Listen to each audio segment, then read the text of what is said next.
and welcome to CBN4's Primetime News. I am your presenter, Sheena Harry. First up in the news, the non-profit organization, the Dominica Youth Business Trust, made a significant contribution to the economic development of Dominica by investing in the businesses of young people affected by Tropical Storm Erica.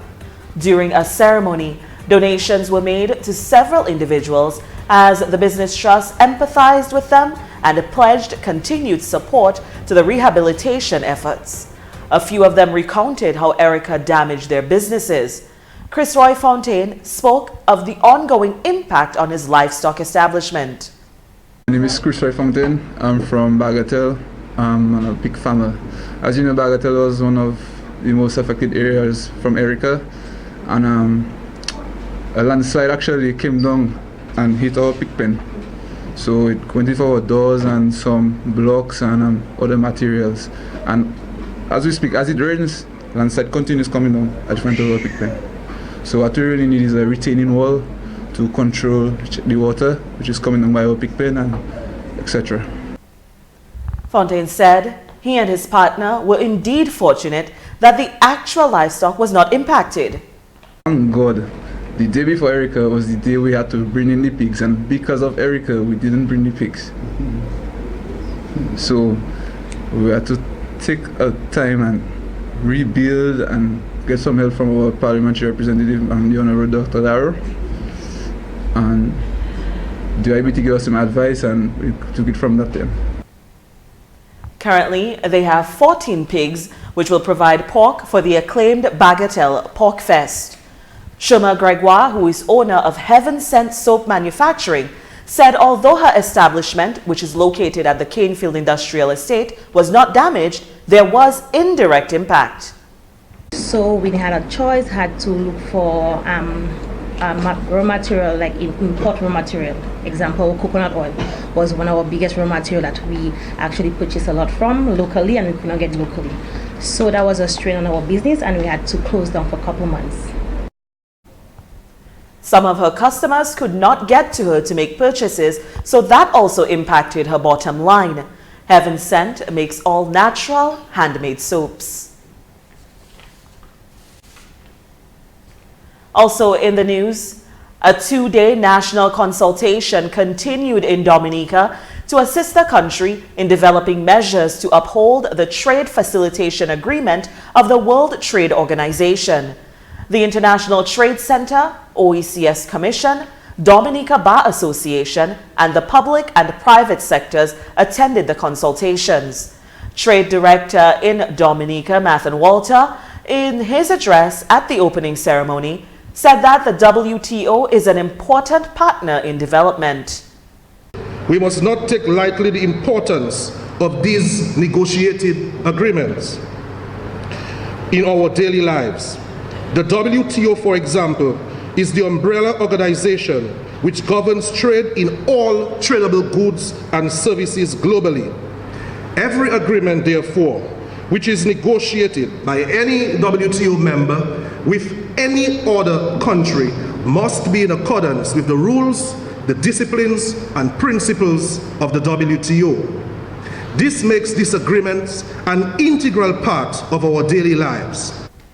Walter stated, a lot of the tangible commodities that we use is mainly related to the negotiations made with the WTO. As a country which depends heavily on international trade, much of that which reaches our tables, our homes, is in some way interconnected with the negotiations engaged within the auspices of the WTO. And I make this statement consciously knowing that there are people who wonder, how do these agreements affect our lives? And I just want to bring it home to you. The food you eat, the clothes you wear, the motor vehicles that you drive, some way, somehow, there was a negotiating exercise that allowed those things to be brought to you here in the Commonwealth of Dominica. And that was the Director of Trade, Mathan Walter. Also making our news headlines. As unemployment continues to be a major issue globally, the government of Dominica has announced that more individuals have secured employment. Here's Shanna Esprit with more. Prime Minister Roosevelt Skerrit announced that approximately 1,200 persons are now engaged under the National Employment Program. And Sheena, the Prime Minister, said Tropical Storm Erica did not affect the government's social and economic programs. Notwithstanding the passage of Tropical Storm Erica, this government has remained committed to a number of the social and economic programs. For example, we now have, as we speak, about 1,200 Dominicans employed under the NEP, he stated. He shot at critics of the NEP program who classified it as an election gimmick.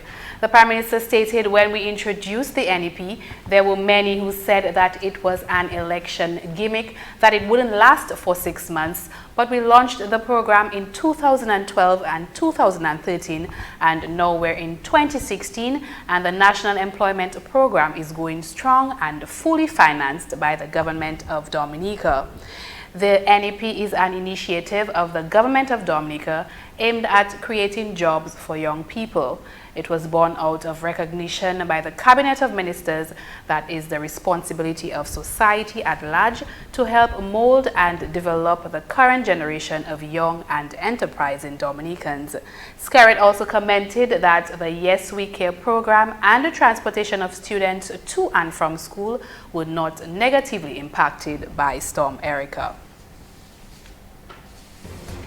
Also in the news, a 20-year-old relationship between Cuba and Dominica continues to be fruitful for the Dominican public. The government of Cuba, represented by Ambassador Juan Carlos Frometa, donated light bulbs to the community of Foncole, a donation he says his government made very willingly.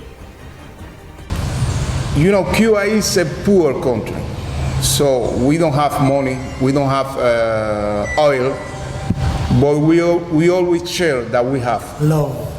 So we have love. That's why we have a Cuban medical group here for many years. And this is a way to share that we have. So it's a small gift for people from Dominica.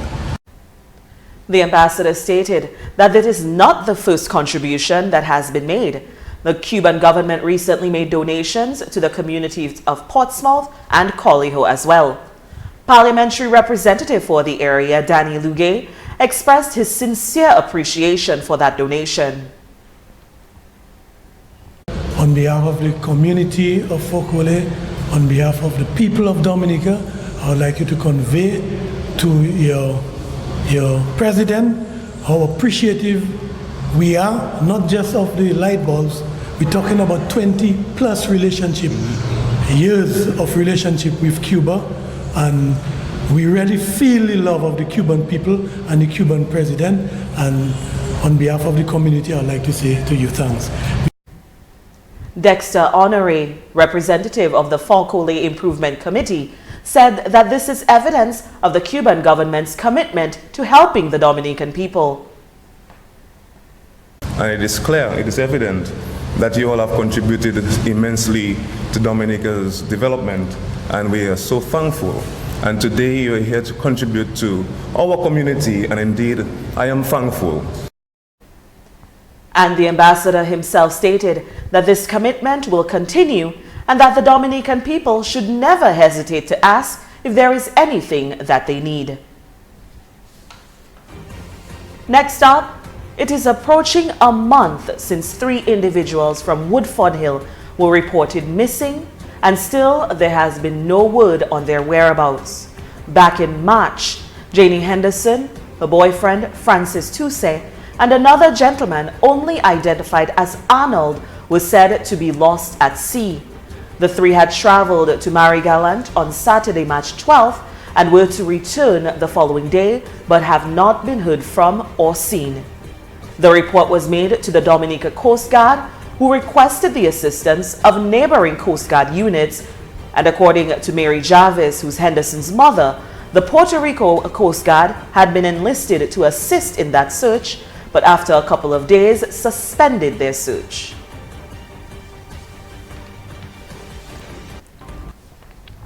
Also in the news, Reports indicate that a man from Laplain has died following a bizarre accident. During the early afternoon hours of April 5th, it is reported that Clement Daniel was found unresponsive by a close relative. It is believed that while he was shaving in preparation for his aunt's funeral, Clement Daniel was electrocuted.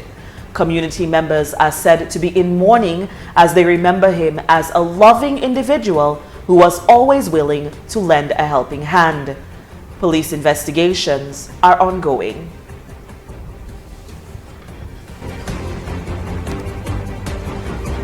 And also in the news, an 8-member council has been sworn in to manage the affairs of St. Joseph for the next 3 years. Here's Shanna Esprit to tell us more about the council's endeavors.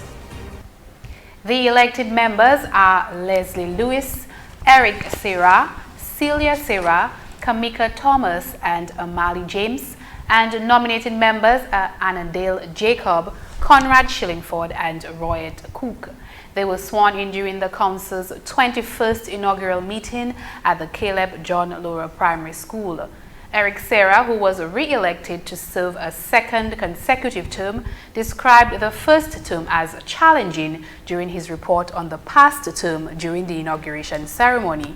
Serra reported that the council undertook several projects and programs to alleviate the garbage problem they were faced with at the time.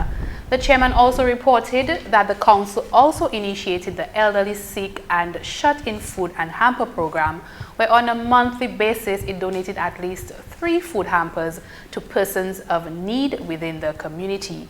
The council also provided food supplies to the Caleb John Lower Primary School on a monthly basis to assist its school feeding program. Another of the council's achievement was provided training programs for 21 young people in pastry making and garment production and over 30 in computer literacy and repairs. Further, the council secured street lights through the help of its parliamentary representative, Kelva Daru, for critical areas within the community, as well as construct footpaths in the dilapidated areas within the community, areas frequently traversed by elderly citizens.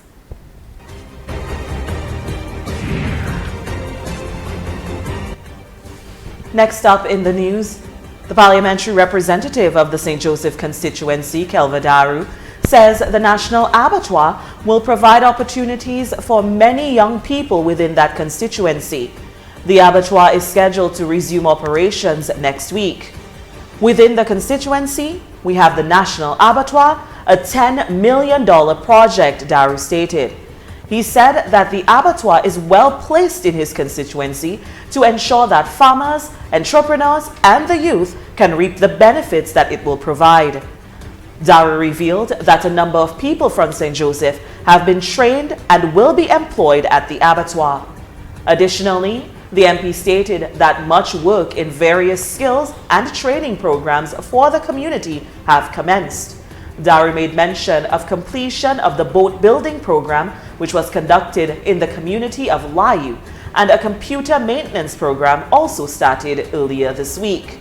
According to Daru, the government will continue to make these opportunities available for the youth in the areas of field training.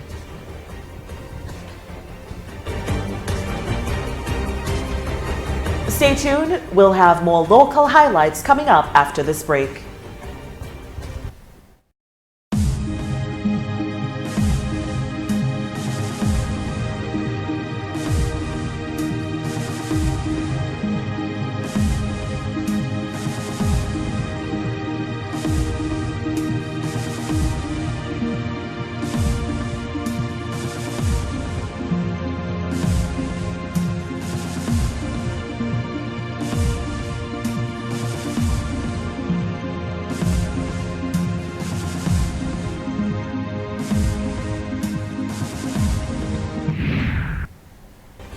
Welcome back to the Primetime News.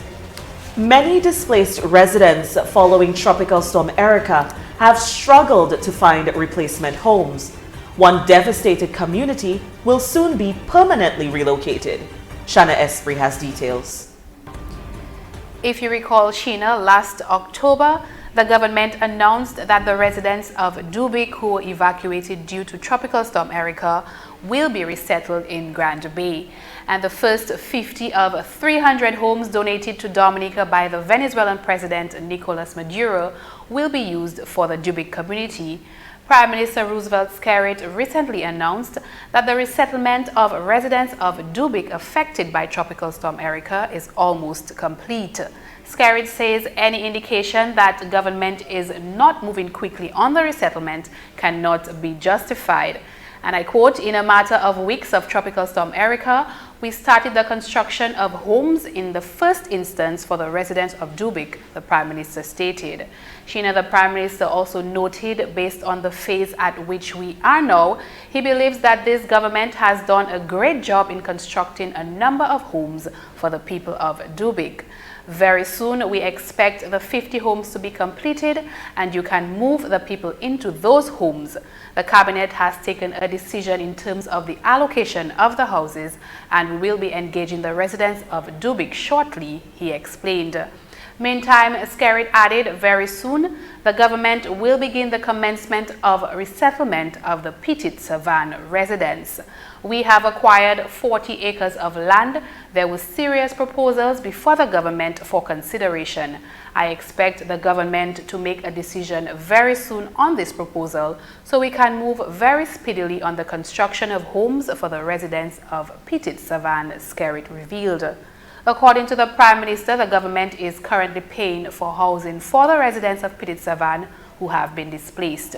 He stated that the government remains committed in these payments on homes for various families. Shana Esprit reporting for CBN4 News. Thanks, Shana, for that report. Back to other news stories. The ultimate vision of the Nature Island Food and Drink Festival, scheduled for April 23rd, 28th, and 29th this year, is to present and promote culinary excellence and passion in Dominica, stimulating industry practitioners to utilize culturally rich techniques and recipes with contemporary skill and ingredients and up-to-date trends to consistently provide distinctly Dominican world-class culinary experiences. Organizer of the event, Carla Amor, gives more detail about that festival. Well, the Food and Drink Festival really started last year in 2015, which really spiraled out of the Island Chef Cook-Off event that started off in 2012. After 3 years of doing that, quite successfully with a lot of excitement around it, I felt that I needed to do more with the food and beverage industry, as in education. So I wanted to also add a symposium aspect to the Island Chef competition.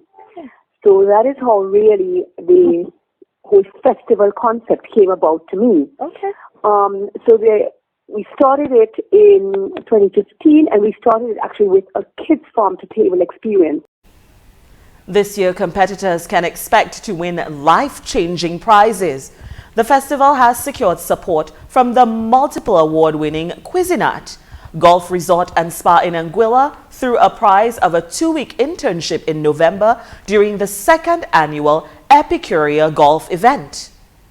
We have been allowed a small part of the itinerary at the National Tourism Trade Show and Cocktail on the Saturday, right? So our show is on the 28th and the 29th, and then on the Saturday the 30th at the DHTA SPTC, we will be presenting the actual trophies. Another 2-week internship has been secured from one of the Caribbean's top 5 luxury lifestyle resorts, the Curtain Bluff in Antigua, while the renowned Coco Palms Resort and Spa in St. Lucia has not only sponsored this year's mixologist lecturer and judge, but has also committed a 1-week internship for the island's Mixologist 2016 champ.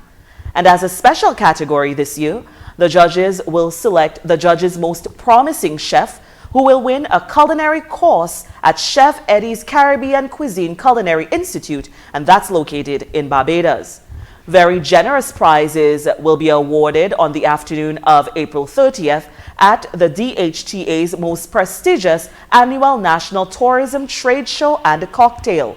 AMA stressed that although they have received tremendous assistance from this year's sponsors, namely HHV Whitchurch, SMAT, Belfast Estate, Suki's and Digicel, she would like to see more sponsors come on board in the future.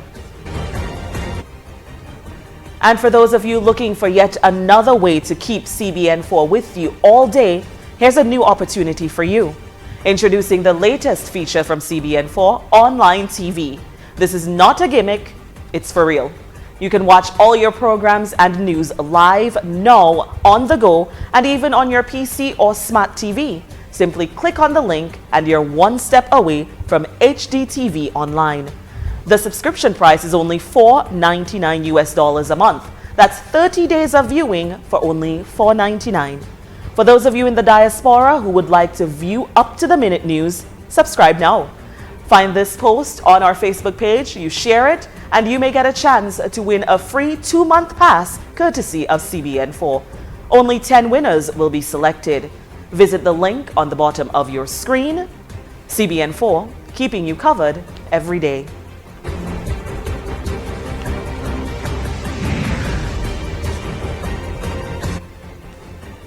And with that, we wrap up the Primetime News package.